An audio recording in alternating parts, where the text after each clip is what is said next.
Ladies and gentlemen, welcome to the Rock and Roll Brunch podcast, episode number 17. Today, we're going to be talking about how the merch crisis might be hurting your favorite artist.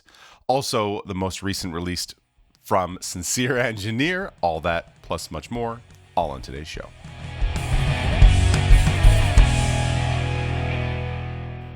He's really gone. He's got a very hopeful look on his face on this end. He's back. Yeah. Oh, there he is. I heard a little bit. And my computer just warned me my connection is unstable. You literally went like this. That's good. Dane said you have a very hopeful look on you. Oh my God. That's really funny. A lot of giggles this morning. All right. Well, ladies and gentlemen, like I said, welcome to the Rock and Roll Bunch podcast. My name is Josh Marcanti. I'll be your gracious host. With me, as always, are two giggly boys, Mr. Chris Marcanti and Dane Erbach. Dane, how are you this morning? I'm apparently giggly today. Giggle boys. Although I'm more tired today than I think I usually am for these things. So you look a little. We were saying how behind the sleep. We were saying how fall might be affecting our awakeness this morning. So, Dane, you're experiencing some of that? I don't know, maybe. Yeah. I feel like we were talking about how like waking up in the dark, going to bed in the dark, all kind of feels crappy. But then also like it's a weird part of the school year. So just lots of annoying stuff. But I'm here. There you go. Well, welcome. There he is. He's fake. He's here. There he is. Also, he looks hopeful. Also, Mr. Chris Marcanti. Chris, how are you this morning, buddy? I'm good. I feel like I'm not affected by the darkness. By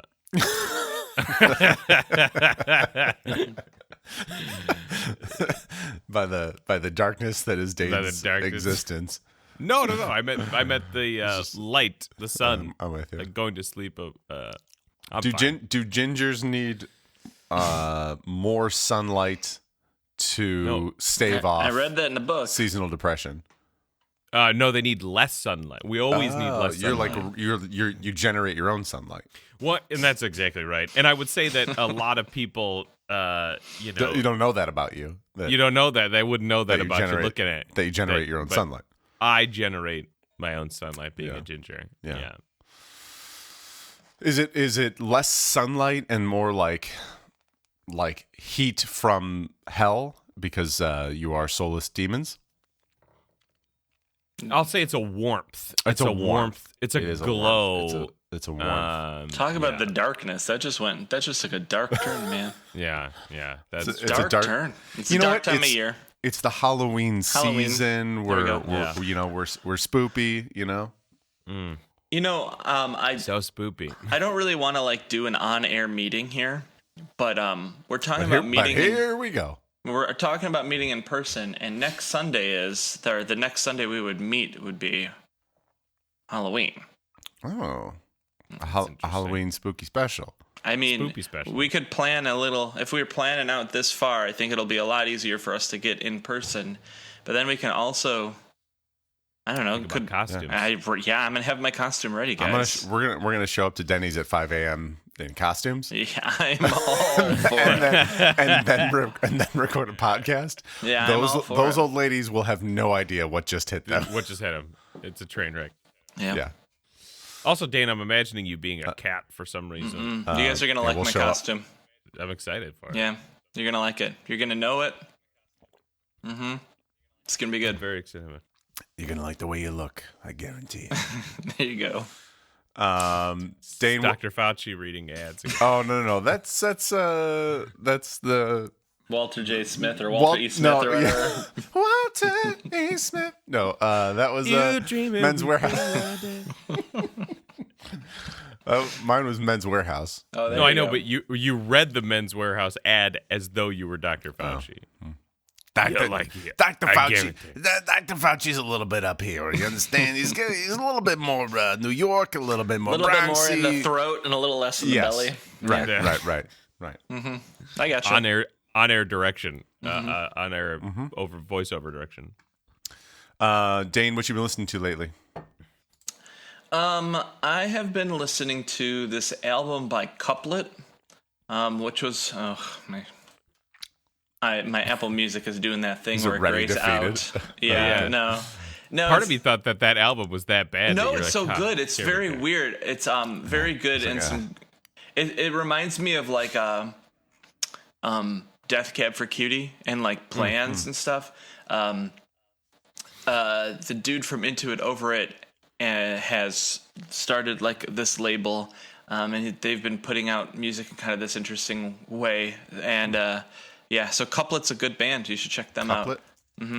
I'm also reading this totally wild book. I've read a couple of like really wild books over the past couple of weeks.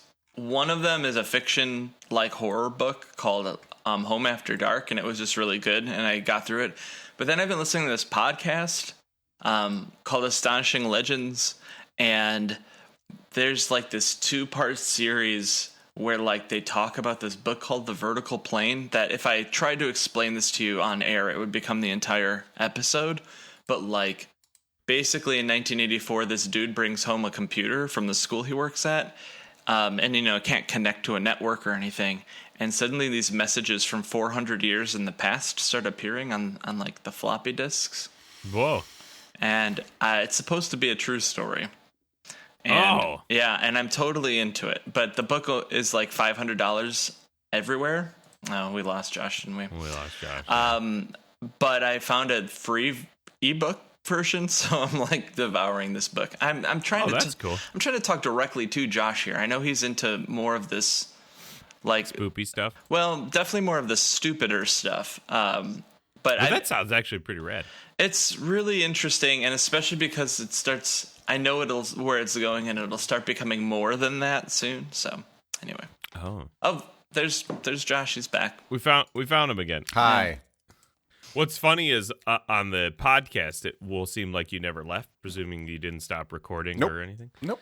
So now we're just talking. It's about me sitting in silence, yelling at my wife, mentally yelling at my Your Wi-Fi. wife? My Wi-Fi. Chris, you should like take a screenshot of that hopeful look from, and then just paste that every time. I'll give it to you right now. Like, no, it was a little more subtle than that, and very. It was nice. very subtle. Yeah. No, not high, subtle. Yeah, that just looks like you're gonna sneeze. So I don't know. I just don't do hopeful very well. Not when you're trying. Yeah. Josh, just remind me to tell you about this ridiculous. I'll just send you guys a link. Yeah, send me a link to the vertical. Yeah, to the Vertical Plane. It's a good book. That sounds like fun. Cool. I would read that. Chris, what you been listening to lately?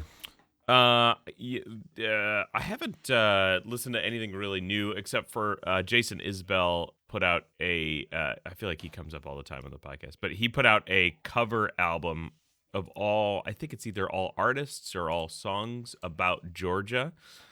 When the state flipped blue over the elections, he like vowed to put out an album and donate everything to the like to Democratic National Party there or whatever. And so it's actually phenomenal. It's just a bunch of like the first song is with REM and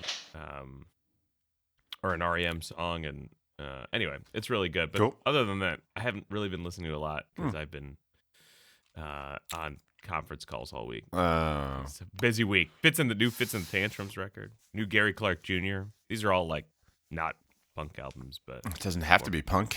More poppy. Well, Gary Clark Jr.'s blues, I guess, but Dave House. These are all things that popped up.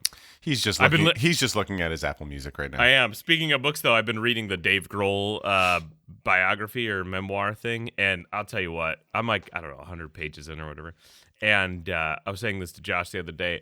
The first story out of the book is like a quintessential rock and roll story about how this girl broke his heart when he was in high school, and it made him like want to write all these songs and everything like that. And then whatever it was, 10 or 15 years later, she came and saw him at a sold-out arena in Washington, D.C. or wherever he grew up. And so he got to like stick revenge. It to her. Revenge. He gets a justice served. It's like, oh, you broke up with cold. me, but I'm playing in front of 20,000 people now that are all singing my songs and stuff like that. Sweet Josh God. is gone again, huh?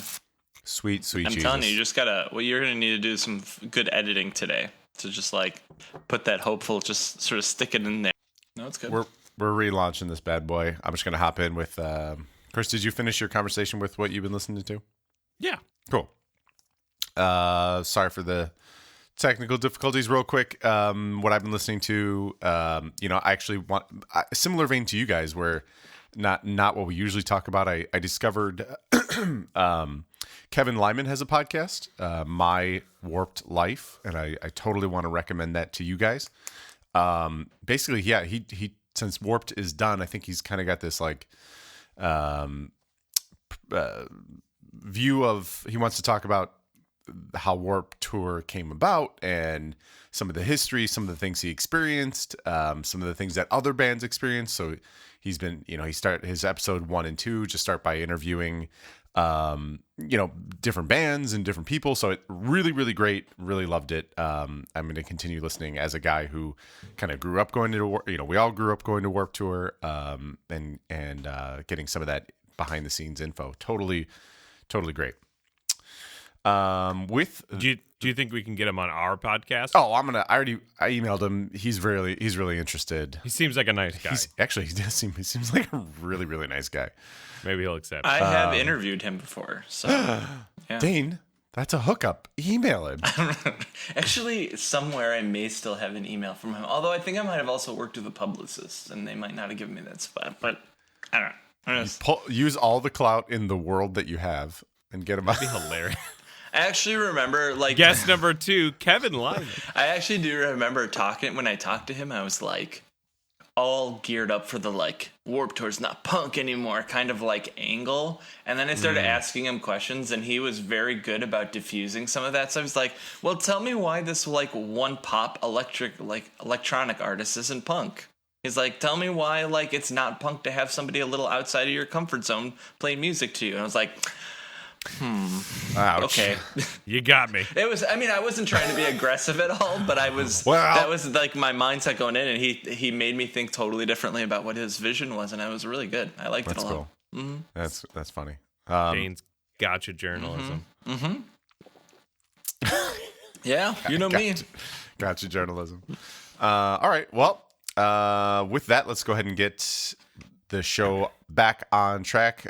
Today's story comes once again from the good folks at rollingstone.com. How the merch crisis might be hurting your favorite artist. I had a pull quote from the beginning right off the top. It says, "It's just impossible to make stuff right now," said Billy Chandler, the CEO and co-founder of Absolute Merch.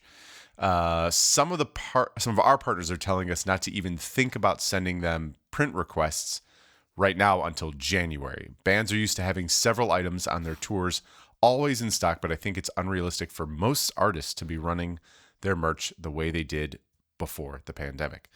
So yeah, this entire article was talking about how supply chains, we're in this kind of current post-pandemic environment, and how some of the bands earn as much as 75% of their touring money off of merch. High overview. When you guys read some of the struggles that they've been going through, what was your initial thoughts? About the things that are being experienced on the road, Chris? One is that this seemed to be another discussion about like bands larger than small bands.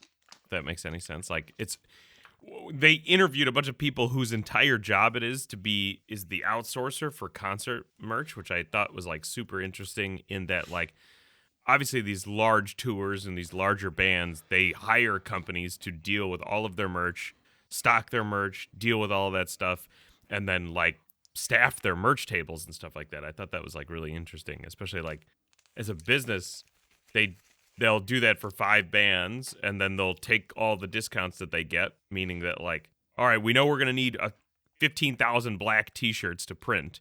Well, they get volume discounts, and they likely don't pass that on to the bands. They just take it as part of their profit.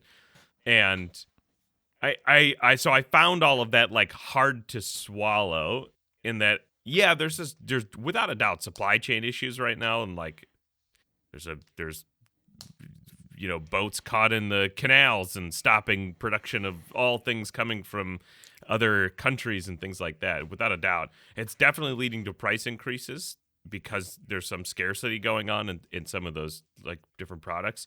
But the idea that like they interviewed nothing but these like merch outsourcers, and those people were complaining about how they're going to have to add another X amount of dollars to the like, it seemed like a funny angle For to like take. funny perspective, yeah. Yeah, to be like, all right, let's ask the middleman. What do you think? And they're like, yeah, it's hard. And then we're going to have to increase them in like their prices and stuff like that, rather than being like, how is it affecting bands? What's the band? Which How's is the band interesting reacting? given the headline, right?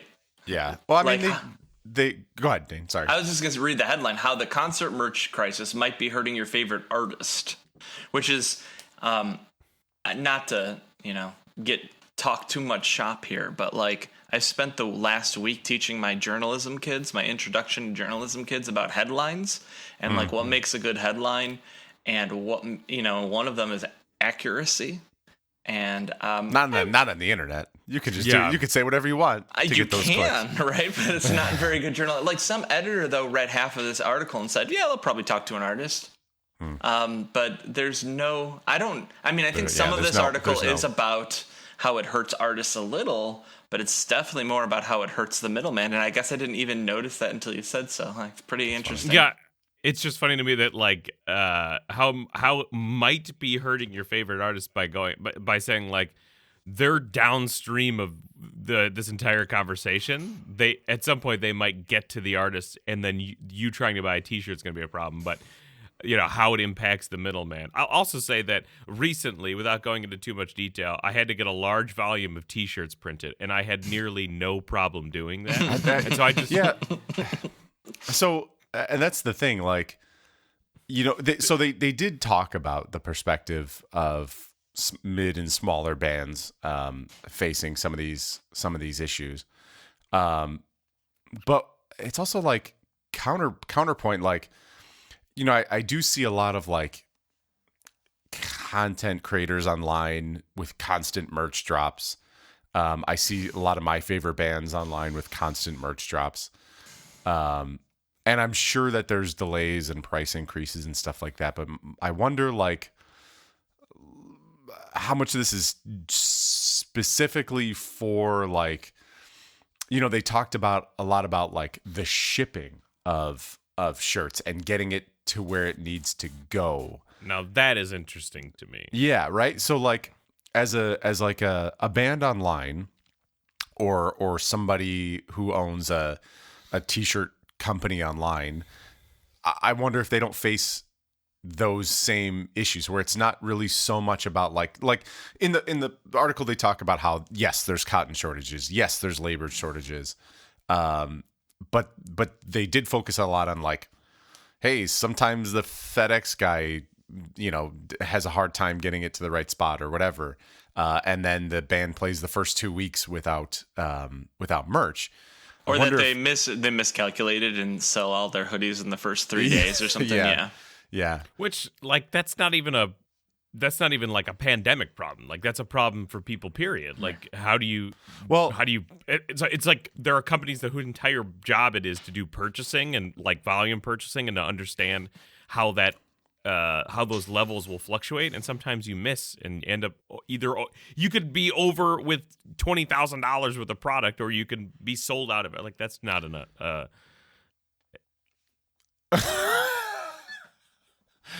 I don't know if my computer lagged or my internet lagged, but like it sounded like you had a point that just faded. No, that was it. Okay. Good point. Chris. No. Yeah. So I wonder like, I am a guy who has a small business where I do rely a lot on shipping. So I know and Dane, you're the same way. I know the woes of getting stuff shipped right now, and like how sometimes FedEx just goes, yeah, we lost your fucking package, deal with it. You know what I mean? Like, yeah. I wonder how much of that is the reality of the situation. My question to you is, should let's say you're a smaller band, not huge band, because I think we like to focus on the mid and smaller bands. If you're a band right now, should you be even hitting the road without your merch stuff lined up? So okay, theoretically we're coming out of this bad boy. We have vax mandates at our shows, so we can tour, but our merch stuff isn't totally lined up yet. Do you think it makes sense for bands to be doing that right now? Dane, what do you think? I think bands are itching to play shows, I think nothing's going to stop them. Yeah. But so merch or not, they're going to do it. I think to Chris's point too, I think when you're not trying to buy, thousands of shirts for a tour, it is probably easier to get your merch set up and ready for a show. What I'm finding fascinating is for example, the fest is going on in a couple weeks, Fest 19 in Gainesville, and it's a big punk kind of festival, and I think they canceled it last year, so it's kind of feels like it's kind of a big deal. There's a lot of great bands playing, but there have been a ton of bands who in the past couple of weeks have been sorry for due to unforeseen circumstances, we're not able to play. And then for the last week, they've just been trying to sell all of the merch that they made for their tour down to Fest and on the way back up. And I feel really bad about that. So in some ways, and this is one of the things that this article made me think about, is that band or those couple of bands that I've seen, is maybe merch is a problem to make. Maybe it's not, depending on how much volume you're trying to order. But the uncertainty of, is the show I'm going to play going to be canceled? Am I going to have to cancel the show? Are we going to be unable to perform? Mm-hmm. Are there going to be enough people who want to come out to shows to actually be buying merchandise? Right. These are a lot of variables and a lot of tough questions to answer right now. And so I don't know, man. If I were a band, I'd be holding on tight for another 6 months and waiting and looking at the spring to see, what happens. One other thing I thought of too.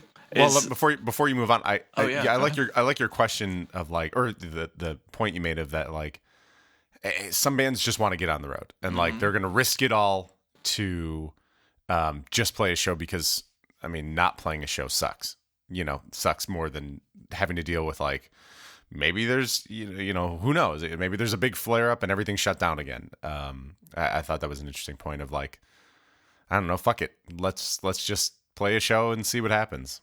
You were going to make another point. Yeah, and it's a quick one. It might be a little irrelevant, but because I think some of this has more to do with the culture of streaming.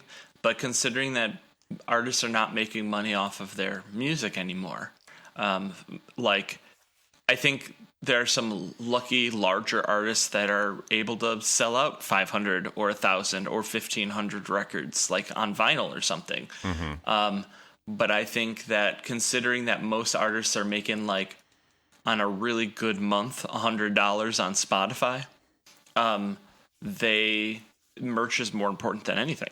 Right. So making sure you have it and selling it is part of the reason they're probably putting a lot of emphasis on creating it.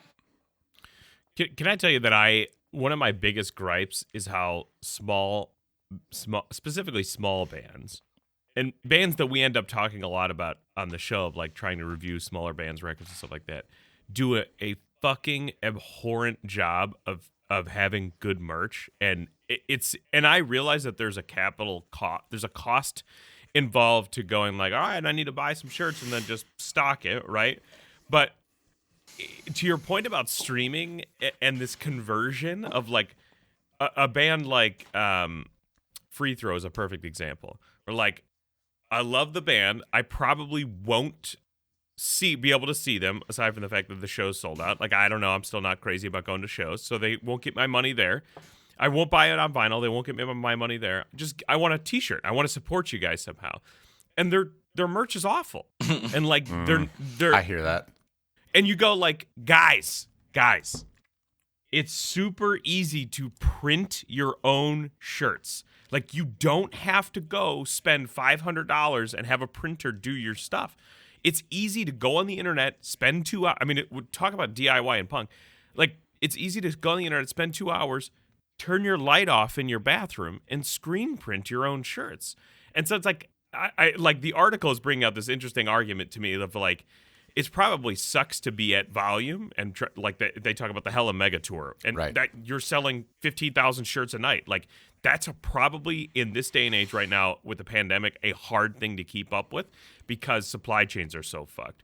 But if you go all the way down and talk about bands that like they're also not doing a good job at keeping their merch stores stocked when there are people that enjoy what they do that want to support them in some way and can't. So you're saying there's like if you're a smaller band, there's almost like no excuse. Like, it's not you can go buy bulk blank shirts and you can buy a screen printer. Your volume is not such that like you need to be using a supplier. You can do it yourself and then sell it as like, hey, this is the DIY drop. You know what I mean?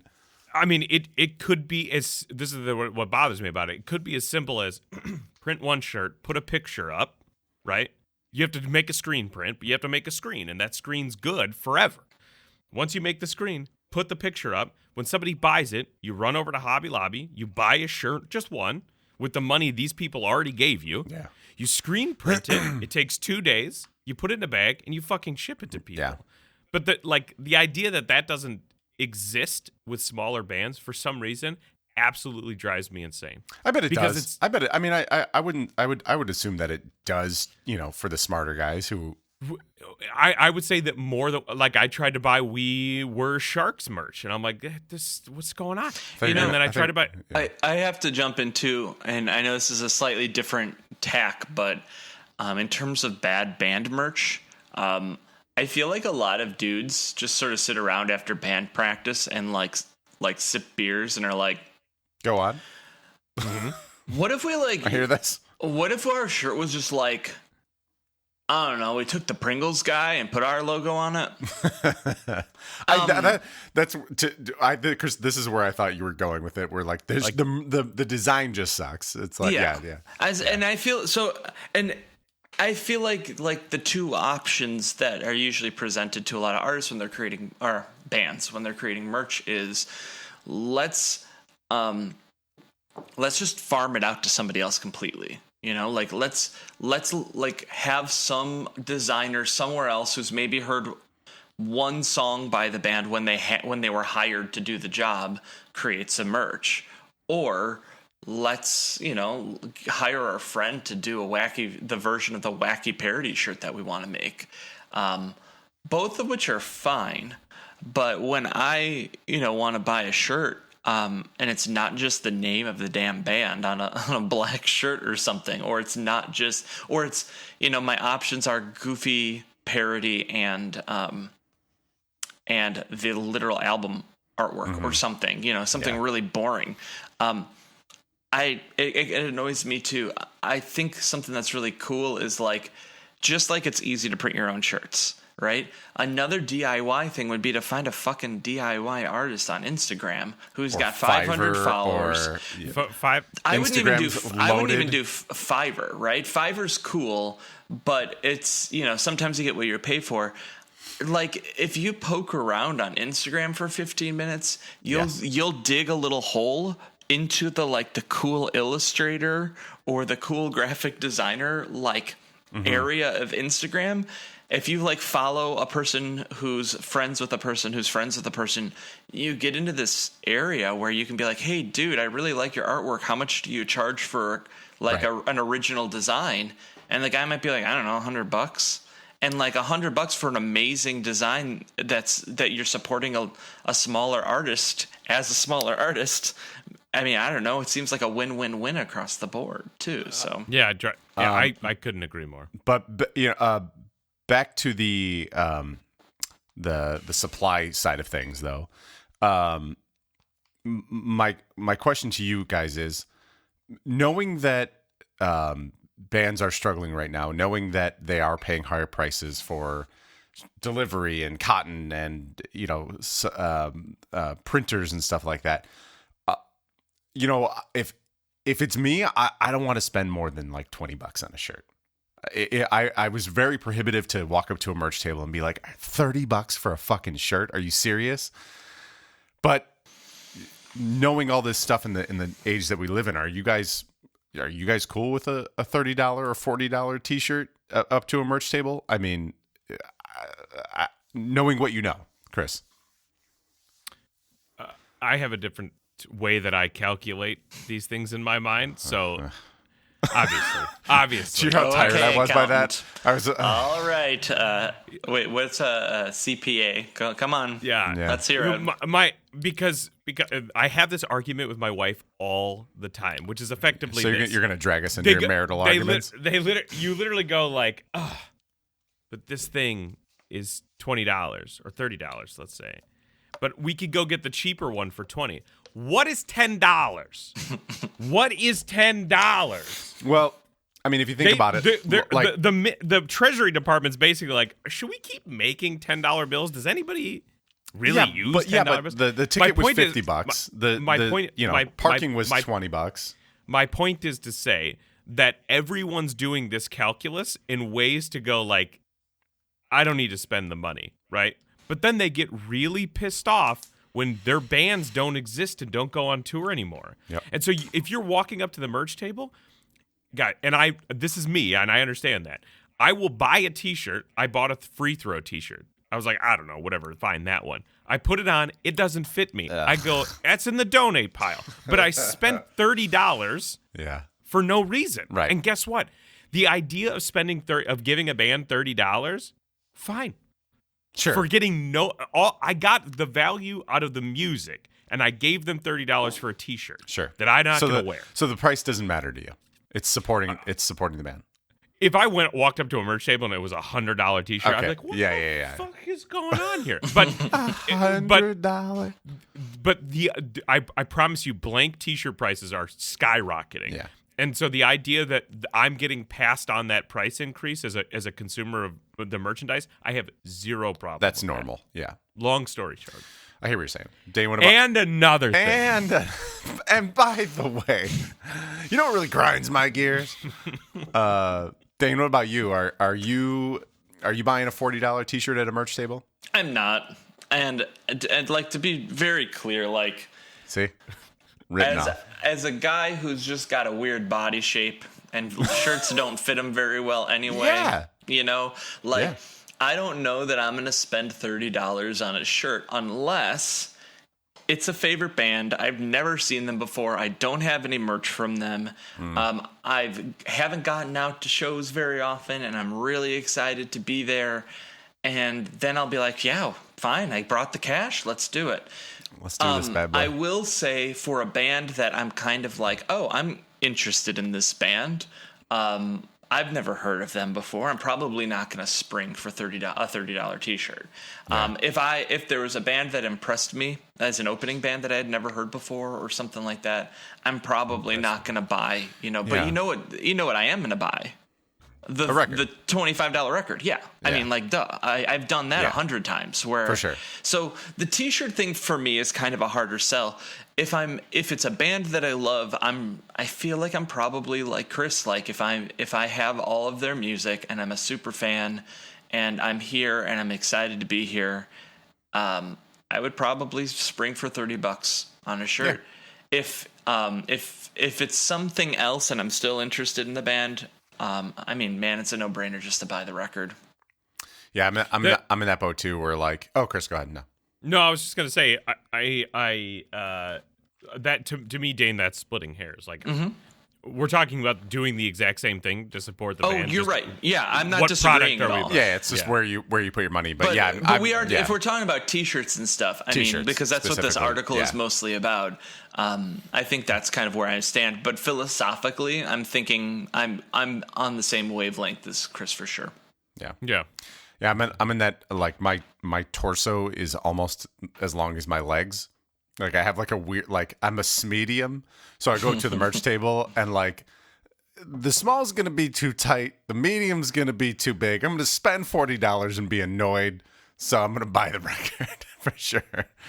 Yeah. I think I lean more on Chris's side of things though, where I'm like, yeah, give him my money, especially the smaller bands, especially like if I really liked the opener and I know that they're struggling and maybe they're buying the shirt at a loss, even, you know, or selling it at a loss, I should say, in total. Like, here's my money, whatever. And I get the idea that like we're all in our 30s and Yes. have, regardless of the amount of disposable income, we have more disposable income than people going to shows in their 20s, and I get that dissonance. I really do understand that. There are ways as a band to make t-shirts cheaper than just going like, I'm going to go find a printer and they're going to charge me $10 a shirt, which means I have to charge you $30 a shirt in order to make any money at all on it, and go like, I'll just buy the $10, you know, the Hobby Lobby shirt and then print it myself and charge you $15. And there's easier ways to like drive costs down to make your cost of your shirts cheaper to get your fans to buy them. Or you go like, here's the shitty one that's just the name, and that one's 15 or 12 or whatever. Yeah. And here's the one where I went.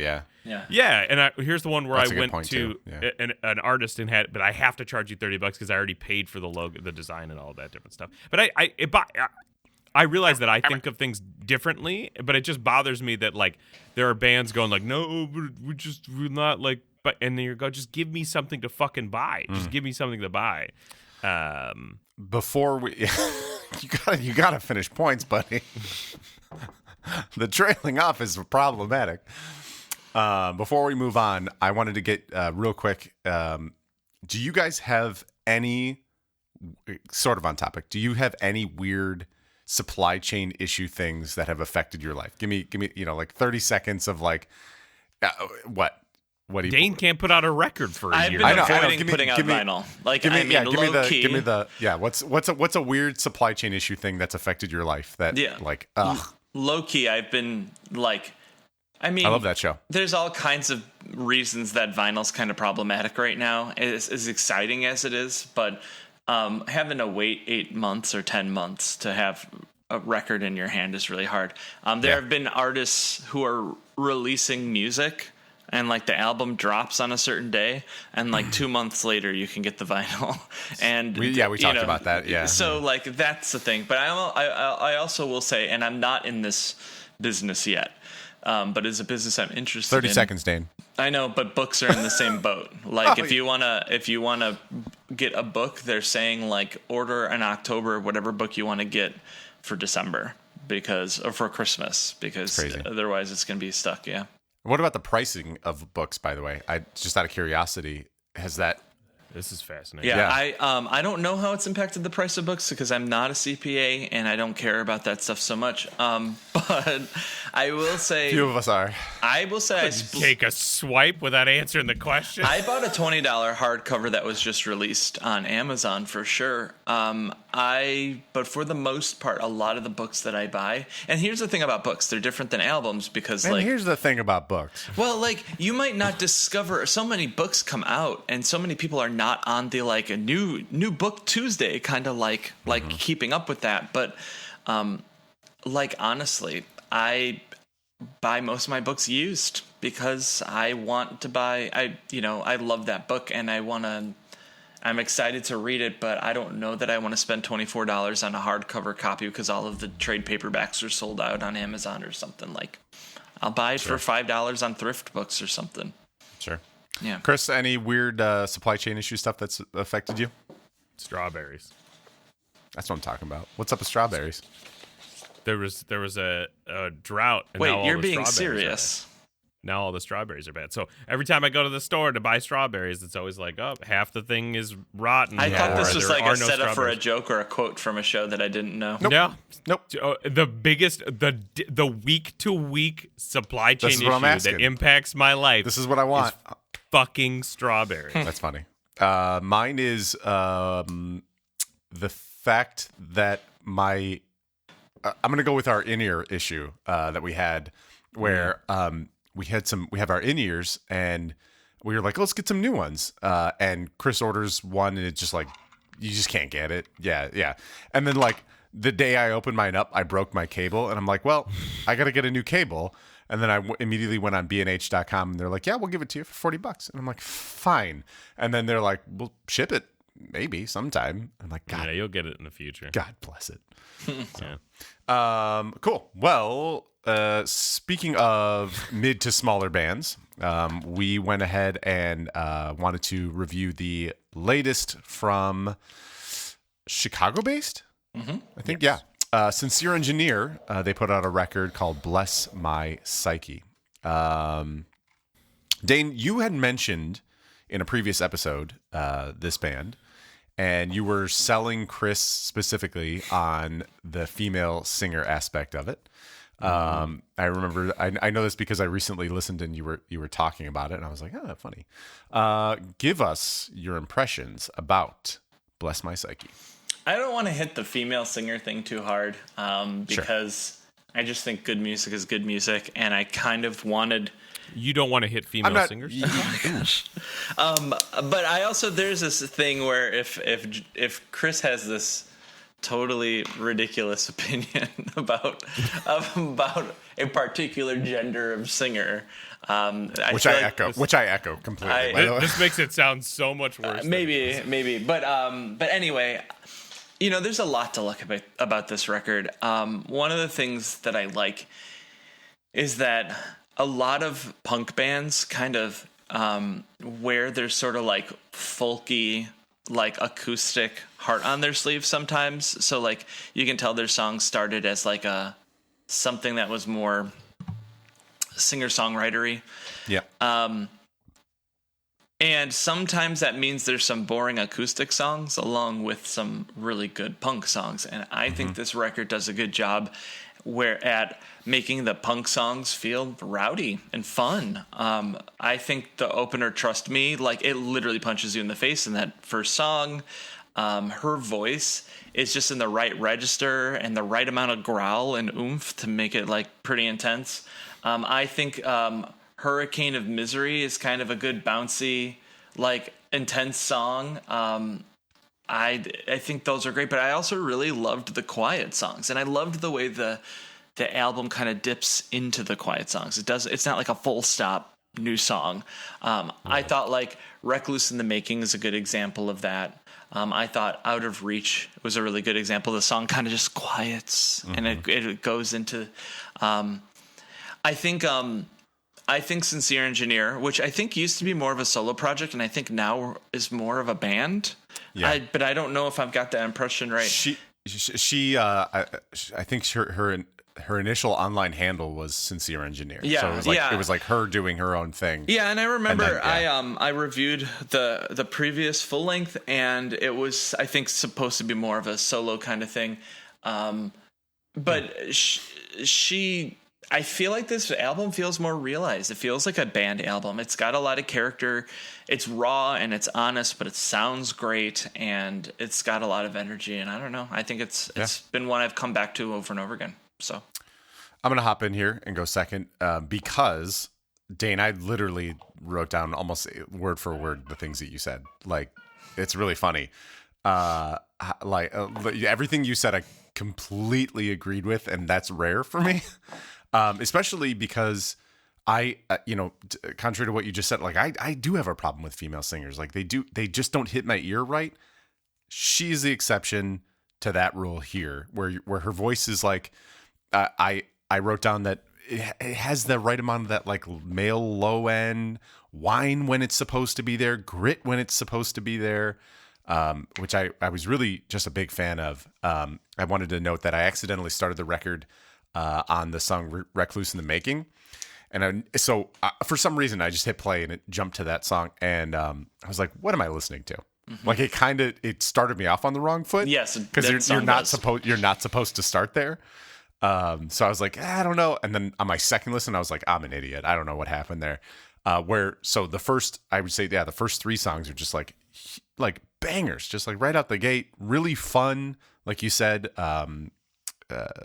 songs like Out of Reach, and how it like builds in a reverse way. So it starts off more melancholy, starts off more chill, and then builds into something more fun and more bouncy. I really liked how they played with a ton of different elements in the record. Like you'll hear a ton of, you'll hear synth, you'll hear harmonica, you'll hear just kind of playing with sound. So that when they were in the studio or in the writing process, they were like, it wasn't just like, well, what if we did this? What it was more. You can tell it was very intentional with like, this is the instrument we want to include here, and yeah, the record itself it's like a journey. It's got highs and lows, and I do feel like some records, especially ones that we kind of review or whatever, don't say anything at all. And I think that this one says a lot. Like the things that they talk about and the musically, the journey that it goes on it's really dynamic. So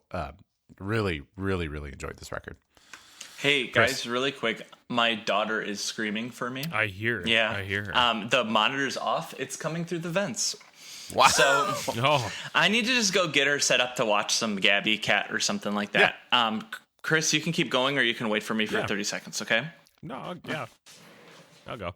Let's go. He's gonna go. I'll go. He goes. I'm not gonna say anything you guys didn't say. I would say, obviously. It felt very Chicago punk rock to me, where like Reckless in the Making is like an Into It Over It song, or I forgot which one it was that has like a Wurlitzer on it, but it felt like a Hold Steady song in some ways. Like there's a lot of, and I like that Dane used high energy. There's a lot of good high energy things going on here, and like I just, for whatever reason, oh no, we're like, it's the girl singer thing of like, I have such a difficult time getting into girl singers because they sing about things that I have a difficult time relating to. And that's where I like, it falls apart for me a little bit of like saying like, I was in love with you a year and a half before you knew and stuff like that. I'm just like, I don't know. I can relate to the sentiment, I would say, in some of these ways, but also like some of these younger bands are like writing about stuff that just doesn't hit my life the same way it did. Yes, I completely understand that. Yeah. And so you're like, it almost like bothers me to listen to somebody not complain, but write about issues that they're having that I don't want to think about anymore. You know what I mean? So it takes you to an uncomfortable place. Like it takes, which maybe that's a good thing about that's like, art, baby. That's art, yeah, or whatever. But I'm just like, being emotional and not understanding how to connect with somebody, or that you're in love with somebody and it's not working, or like, all of these different things. I'm just like, I don't want to think about those, That's weird funny. times in my 20s. But what's even more funny is like a band like Free Throw, where all they talk about is anxiety and right. like, I don't want to say depression or whatever. I'm like, I kind of connect more with that now in my 30s than I would have in my 20s. So I actually like those bands more because the lyrical content is something that, like, I don't know, fits more into the way I think about the world now than it would have maybe. So it's like reversed. I hear that. I do hear that. Yeah. And so, I mean, I actually really enjoyed this record. I would say the irony here is that if we were originally talking about reviewing this record 2 weeks ago, right. And I think my opinion would have been much different 2 weeks ago. Like, I've been now listening to it for 2 more weeks, and it's hit me in a different way where, like, I'm working towards really enjoying it. And I think that says something about the way I listen to albums. I think so too. By the way, yeah. But where I'm like, and we've talked about it before, where like it didn't grab me at first, so now it's on a different pile. Where like it didn't grab me at first, but I was forced to keep listening to it, and then it kind of grew on me a little bit more. Whereas like other stuff, like we listen to it first, it doesn't hit me, and then I'm like kind of out of it. But that's my review. Are you serious? You're joking. Well, right? that's it, folks.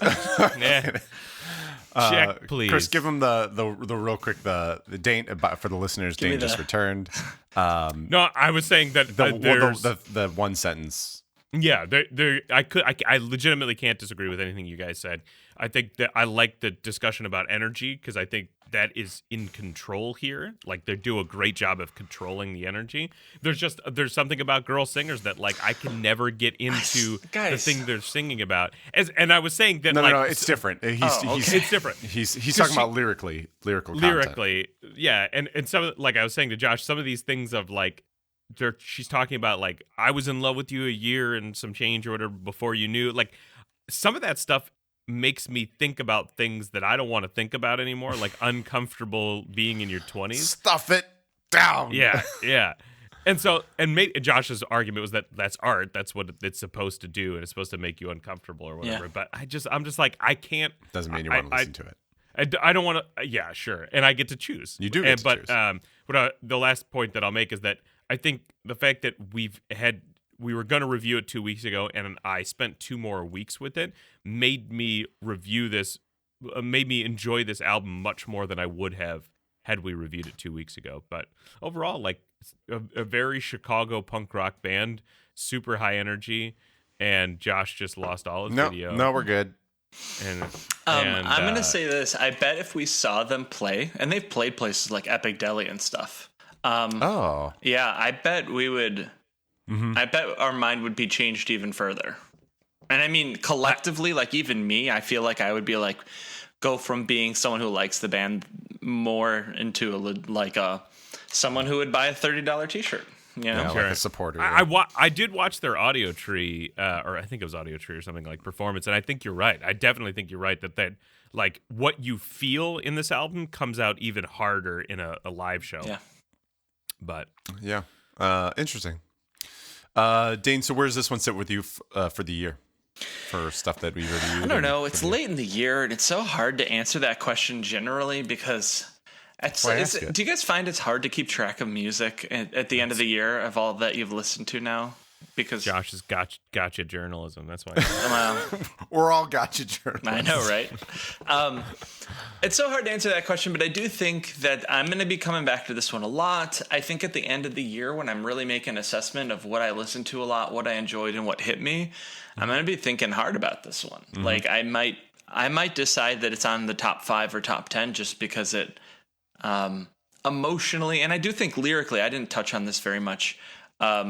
Like it's but your time is done. So emotionally and lyrically, I think it hits pretty hard. Done. Nice. Mm-hmm. Sorry. That's fine. I'm just joking with you. I think I'm in the exact same boat with you, Dane. Like for the year, this one's gonna be in my top 10 for the year. And to answer your question about, I think you to your compliment, Dane, to compliment you, I think you listen to a lot more music than Chris and I do. I don't know why I think you blow through a lot more music than we do. I don't think I do. I think I so. Circle around the same ones for weeks usually. I feel like every 2 weeks you're like, here's a pile of new albums. Yeah, I definitely feel like you listen to more music than we do. So keeping it hard to keep track of. Don't listen to music anymore. Stop listening to so much music. It's so Would hard. you stop listening to music? It's so hard. But yeah, this one is. I flipped on this one. Initially I was like, and the more time I sat with it, the more I was like, yeah, I really like this record. So yeah, it's gonna be at the top of the pile for me. Chris, what about you? Yeah, I completely agree. You know what's funny? In order for an album to like come back into my brain and me want to listen to it, I have to like think about something from the record, and I think that the first line in Trust Me will be in my head enough that I will come back to this album more and more and more. Like, it's just a great first line into an album. It's a great melody as a first melody into an album. Like, it just catches you. And so she belts it too. She hits crushes you with it. Yeah. She really does, yeah. And so I think there's going to be a lot of times that I'll be like, this is my oh yeah, I want to listen to that song, and so it'll definitely come back. Cool. All right. Well, with that, let's go ahead and wrap up this show full of this is about the bumpiest show we've ever bumps and internet issues and Dane, where can people find what you're up to? Jetsam-flotsam.bandcamp.com is a good place to start. Cool. Anything you want to talk about with the label? Well, I mean, we're going to be releasing a new single that's very not singly in the next couple of weeks, and it's less of like a here's a new single and more of like a we're going to start rolling music out in for certain kinds of releases in certain ways, just to sort of maximize exposure and retention of that record. So there's going to be a little bit more of that new stuff. And then some of my favorite music we'll probably ever release is coming out. Whoa. Yeah. Very cool. Oh, man, that's exciting. You just herbed everybody. I sure did. You've been herbed. Chris, what about you? Where can people find what you're up to? Where can they find you on the internet? The throwbackchicago.com. We've got some fun stuff coming up, including a themed live stream. Come on, baby. Are you going to drop any details about that theme? No. Or is everyone just going to have to look at what's in the background of your video right now? I don't think you can. Other than, is there stuff? Your computer camera angle might be different than your phone camera angle, but I'm going to say there's a lot of. I mean, it's pretty obvious. Couple tchotchkes floating around. This is just off camera enough on my phone. That's funny. Look out for tchotchkes. Right on. Well, with me, it is right here, Rock and Roll Brunch. You can find us at Rock and Roll Brunch on Instagram. You can shoot us an email, rockandrollbrunch@gmail.com. You can find us on YouTube, where all of our podcast episodes are here on video. And I did lie and say we're going on TikTok. We're not going on TikTok. I'm not. It's for children. I'm not doing it. All right? Twitter might happen, though, Dane. I'm looking at you. Get us on Twitter. Done. It's not that hard to get on Twitter, guys. It's not like you need to audition. Where is Twitter? Shouting TikTok is for children. Wait, can we just hold on? Speaking of print on demand, can we just make like a shirt that says TikTok is for children and with the little Rock and Roll Brunch logo? Yes, let's do it. You bet your sweet little buns we can do that. Oh, that's a great idea. All right. Well, with that, let's wrap this show up, boys. And if we could just get that big old check, please.